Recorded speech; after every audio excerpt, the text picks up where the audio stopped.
প্যারিসে sports world কাপের সমাপনী অনুষ্ঠানে মুখোমুখি হন ফিফা সভাপতি জিয়ানি ইনফান্তিনো ও আল নাসর তারকা ক্রিস্টিয়ানো রোনালদো।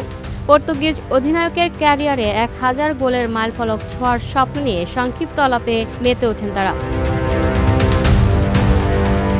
ক্রীড়াভিত্তিক মাধ্যম ইউএসপিএনের বরাতে গোল.কম জানিয়েছে, অনুষ্ঠানে রোনালদোর দিকে এগিয়ে গিয়ে ইনফান্তিনো প্রশ্ন করেন, কেমন আছেন? ভালো তো? আর মাত্র 23টি গোল, তাই তো? রোনালদো উত্তর দেন, হ্যাঁ। এরপর প্রবীণ তারকাকে উৎসাহ দিয়ে ইনফান্তিনো বলেন, শুভকামনা রইল, চালিয়ে যান। জবাবে ক্রিস্টিয়ানো বলেন, ধন্যবাদ।